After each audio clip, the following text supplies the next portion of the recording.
नवग्रहों में सबसे शुभ माने जाने वाले बृहस्पति यानी कि गुरु ग्रह का राशि परिवर्तन हो रहा है। वह अपनी उच्च राशि में जा रहे हैं और मेष राशि वाले व्यक्तियों के लिए यह प्रिडिक्शन कैसा रहेगा, इस वीडियो में आपको विस्तार के साथ बताने जा रहा हूं।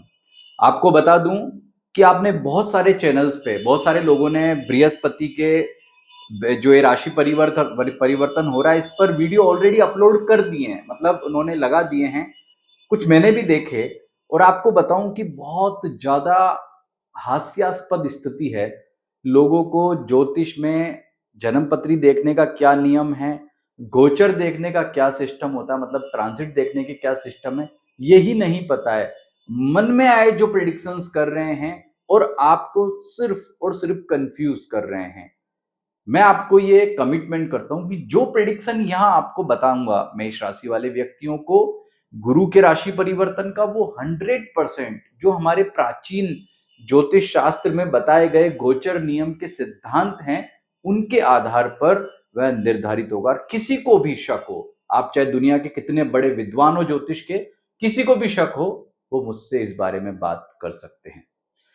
तो सबसे पहले आपको बता दूं कि मेष राशि में अब तक जो है वो गुरु जो ट्रांजिट कर रहे थे वो तीसरे घर से ट्रांजिट कर रहे थे, थर्ड हाउस से, और यहां से गुरु का ट्रांजिट अच्छा नहीं माना जाता है। 2 जून के दिन वो आ जाएंगे यहां से फोर्थ हाउस में, चौथे भाव में। और कौन सी राशि में आएंगे? कर्क राशि, अपनी उच्च राशि में। और 31 अक्टूबर 2026 तक गुरु अब यहीं रहेंगे।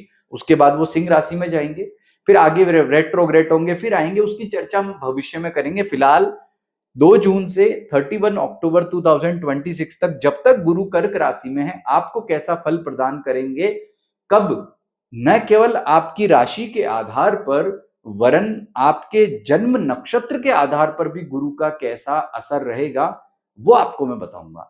तो सबसे पहले तो वो जो आपके दिमाग में अब तक किसी ने कचरा भर दिया है वो मैं आपको निकाल दूं कि गुरु यहां आकर के एक हंस नाम का मालव पंच महापुरुष योग बनाएंगे।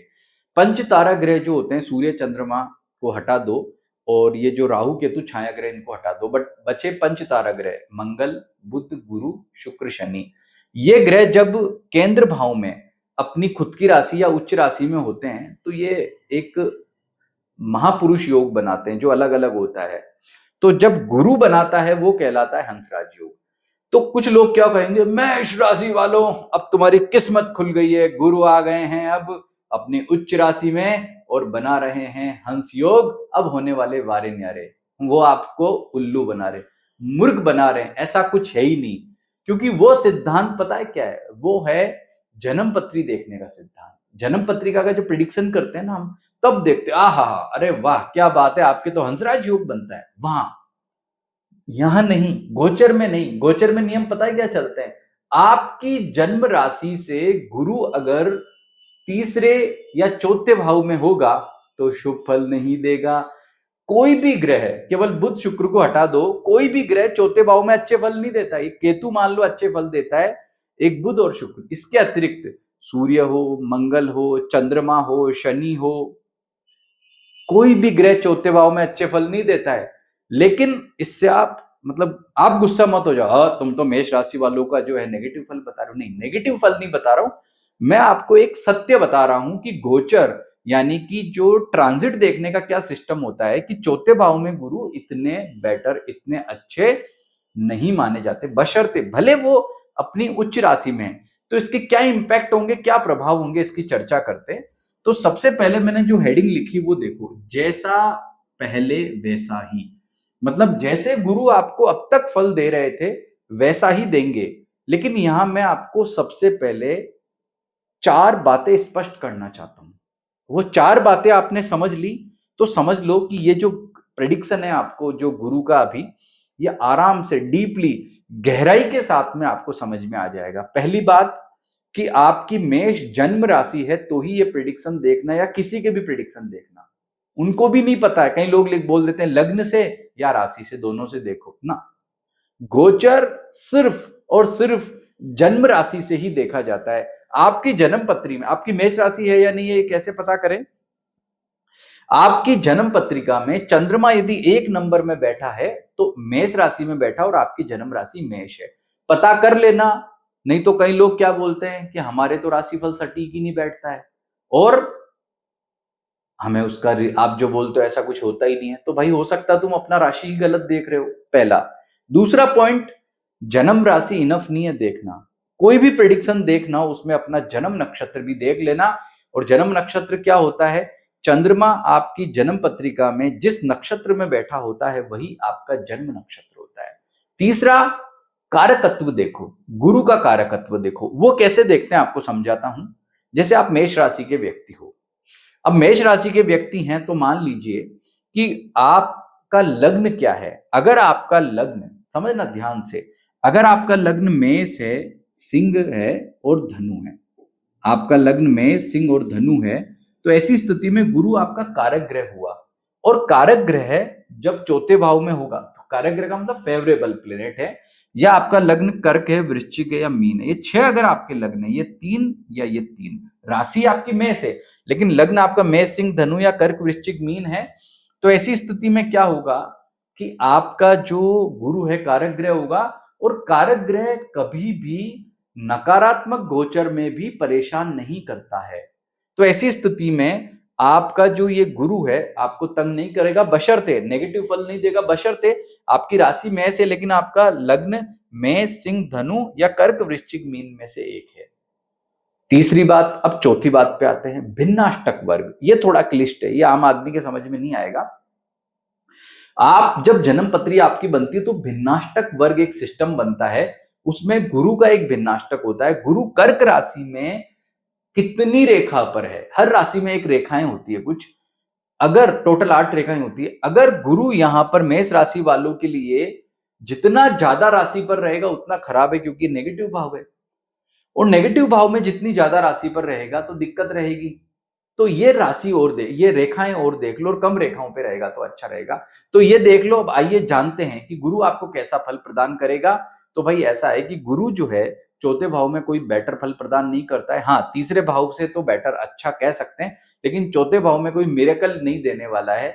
वह आपके भाग्य को स्तंभित कर देगा, ठहरा देगा। आपके भाग्य की वजह से कोई काम बन जाए, भाग्य की वजह से आपके जीवन में बड़ा परिवर्तन हो जाए, भाग्य की वजह से आपके वारे नारे हो जाएं, ऐसा नहीं दिखता है। तो अपने पराक्रम पे आपको ज्यादा विश्वास करना पड़ेगा ताकि आप प्रॉपर तरीके से हर चीज को समझ सको। लेकिन ये जो मैं आपको प्रेडिक्शन बता रहा हूं ना, ये प्रेडिक्शन न केवल आपका जन्म राशि का बताऊंगा, नक्षत्र का भी बताऊंगा, क्योंकि केवल आप राशि का अगर जान लोगे ना यहाँ पर प्रेडिक्शन तो इनफ नहीं होगा। नक्षत्र का जरूर सुनना ताकि आपको डीपली और गहराई से चीज पता लग सके। सेकंड, विदेश यात्रा आपका कोई होने वाला है, कोई वीजा का इश्यू चल रहा है, या आपके जीवन में जैसे आपके विवाह की चर्चा चल रही, ऐसे तमाम मामले जो बृहस्पति से रिलेटेड हैं, तो उनमें बृहस्पति इतने बेटर फल आपको नहीं प्रदान कर पाएंगे। उपाय जरूर करना है। उपाय क्या करना है, ओम ब्रीम बृहस्पते नमः मंत्र का जप करें और भगवान विष्णु जी का, भगवान शिव जी का आराधना करें। ओम नमः शिवाय या ओम नमो भगवते वासुदेवाय, इन मंत्र का जप करें। लेकिन एक बात ध्यान रखना कि ये आके आपके जीवन में सब कुछ बिखेर देगा, नेगेटिव कर देगा, दिक्कत दे देगा, ऐसा नहीं है, क्योंकि ऑलरेडी वो नेगेटिव ही था। तो नेगेटिव था, नेगेटिव से ही अब चौथे भाव में आएगा, तो मान लो पहले 100% नेगेटिव था, अब 90% होगा। घबराने वाली बात बिल्कुल नहीं है। लेकिन उससे इंपॉर्टेंट बात पता है क्या है, उससे इंपॉर्टेंट बात यह है कि राशि के आधार पे तो मेष राशि वाले दुनिया में करोड़ों लोग हैं, और सबके लिए प्रिडिक्शन एक जैसा नहीं हो सकता है। तो ऐसी स्थिति में आपके जन्म नक्षत्र से भी जरूर चेक करें। और आपका जन्म नक्षत्र अश्विनी, भरणी और कृतिका में से एक है। अब देखिए, जो गुरु है इस दौरान 18 जून तक पुनर्वसु में रहेंगे, उसके बाद 18 अगस्त तक पुष्य में रहेंगे, फिर 31 अक्टूबर तक अश्लेषा नक्षत्र में रहेंगे। तो सबसे पहले जानते हैं कि अश्विनी नक्षत्र वालों को गुरु कब कब अच्छे फल प्रदान करेंगे। तो अश्विनी नक्षत्र में जो है वो जब गुरु पुनर्वसु में है तो आप ये देखेंगे कि यहाँ पर उनके लिए नेगेटिव है, बहुत अच्छा नहीं है। मतलब पुनर्वसु नक्षत्र में जब तक बृहस्पति है तब तक दिक्कत है। तो अश्विनी नक्षत्र वालों के लिए 18 जून तक गुरु के रिजल्ट ज्यादा दिक्कत परेशानी वाले रहेंगे, क्योंकि पुनर्वसु में गुरु के होने से अश्विनी नक्षत्र वालों को अच्छा फल नहीं मिल रहा, भाग्य का अच्छा साथ नहीं मिल रहा, बेवजह के खर्चे होंगे, टेंशन होगी, पारिवारिक सुख प्रभावित होगा। लेकिन जैसे ही वो पुष्य नक्षत्र में प्रवेश करेंगे उसके बाद गुरु इतना परेशान नहीं करेंगे। फिर 18 जून से लेकर के 31 अक्टूबर तक लगातार पुष्य और अश्लेषा में गुरु ट्रांजिट करते हुए अश्विनी नक्षत्र वालों को अच्छे ही फल प्रदान करेंगे। तो हम ये जो 4 पॉइंट मैंने आपको बताए थे, आपकी कॉमन राशि हो गई, नक्षत्र हो गया, लग्न हो गया, भिन्नाष्टक हो गया, इनके चारों के अगर हमने 25 नंबर दिए तो यहां हमने देखा कि एक में तो माइनस नंबर है, लेकिन नक्षत्र में प्लस नंबर हो जाएंगे 18 जून के बाद। तो 18 जून के बाद जो है वो अश्विनी नक्षत्र वालों को बहुत अच्छे फल प्राप्त होंगे गुरु के द्वारा, और लगातार 31 अक्टूबर तक बढ़िया रहेगा उनका। अब जानते हैं अगर आपका भरणी नक्षत्र है तो गुरु आज की तारीख में बहुत अच्छे फल दे रहे हैं आपको, भले राशि में नेगेटिव है, नक्षत्र में बहुत पॉजिटिव है, लेकिन जब वो 18 जून से 18 अगस्त ये जो टाइम है, 18 जून से 18 अगस्त कितना हो गया, लगभग 2 महीना हो गया, 2 महीने तक गुरु आपके नेगेटिव रहेंगे। भरणी वालों ध्यान से समझना, भरणी नक्षत्र जिन जिन का है उनको बता दूं कि 2 महीने आपके लिए समय अच्छा नहीं है। कब से कब तक, 18 जून से 18 अगस्त तक। फिर 18 अगस्त में जैसे ही गुरु अश्लेषा नक्षत्र में जाएंगे तो फिर से आपका टाइम बेटर हो जाएगा। बात करते हैं कृत्तिका नक्षत्र वालों का। तो कृत्तिका नक्षत्र वालों के लिए गुरु अभी अच्छे नहीं है। केवल आपके लिए गुरु का फल बेस्ट कब होगा कृत्तिका नक्षत्र वालों के लिए, वो होगा सिर्फ और सिर्फ 18 जून से 18 अगस्त तक। 18 जून से पहले भी गुरु नेगेटिव हैं कृत्तिका नक्षत्र वालों के लिए, और उसके बाद में 18 अगस्त के बाद भी वो नेगेटिव हो जाएंगे। यानी कृत्तिका नक्षत्र वालों के लिए सिर्फ जो है समय बेटर जो कहा जा सकता है वो 18 जो है वो पुष्य नक्षत्र का टाइम, मतलब 18 जून से 18 अगस्त का कह सकते हैं। तो ये मैंने आपके नक्षत्र के आधार पे आपको बता दिया, और आपका जो भी नक्षत्र है आप चेक कर लेना और उसके आधार पर ये समझ लेना कि गुरु कब बेस्ट फल आपको प्रदान करने वाले और कब सबसे ज्यादा दिक्कत देंगे। तो बेस्ट फल क्या अच्छा होगा कि भाग्य बेटर कर देंगे, कोई वीजा का मामला अटका हुआ है, कोई खर्चे का मामला अटका हुआ है, कोई विवाह का मामला अटका हुआ है, कोई इंपॉर्टेंट मामले अटके हुए हैं, तो उन सारे मामलों में गुरु मदद करेंगे। और गुरु का गोचर बहुत इंपॉर्टेंट होता है, बहुत जरूरी होता है, ये भी समझने वाला विषय है। उसके बाद लग्न पे आते हैं। आपका राशि मेष है, लेकिन अगर लग्न मेष है, आपका सिंह है, धनु है तो गुरु कारक ग्रह हैं, आपके कर्क वृश्चिक मीन है तो अच्छा है। इसके अलावा एक कुंभ लग्न जो होता है इसमें भी गुरु बहुत इंपॉर्टेंट होता है। तो कुंभ लग्न वालों के लिए भी गुरु जो है यहाँ पे आकर के थोड़ा धन हानि समस्या दिक्कत प्रदान करेंगे। अब मैं लग्न के आधार पे देख के बताऊं तो मेष लग्न वालों के लिए कोई ज्यादा समस्या नहीं है, उनके लिए समझ लो भाग्य थोड़ा वीक होगा, कमजोर होगा, अदरवाइज कोई दिक्कत नहीं है। सिंह राशि जो जिनका सिंह लगन है, सिंह लगन वालों को भी कोई ज्यादा चिंता करने की जरूरत नहीं है। लेकिन कुंभ लगन, अगर आपका कुंभ लगन है, मेष राशि और कुंभ लगन है, तो आपको आर्थिक चिंता दिक्कत परेशानी रह सकती है। मकर लगन वालों को जो है हेल्थ संबंधी समस्या रह सकती है, और कन्या और मिथुन लग्न वालों का जो है वो स्वास्थ्य वैवाहिक सुख या व्यापार में दिक्कत, और वृषभ तुला लगन वालों को जो है वो हेल्थ संबंधी थोड़ी समस्या यहाँ गुरु दे सकते हैं। ये मैंने आपको लग्न से कनेक्ट करके बताया। कनेक्ट किस आधार पर, आपके कारकत्व के आधार पर बताया, ये समझना आप।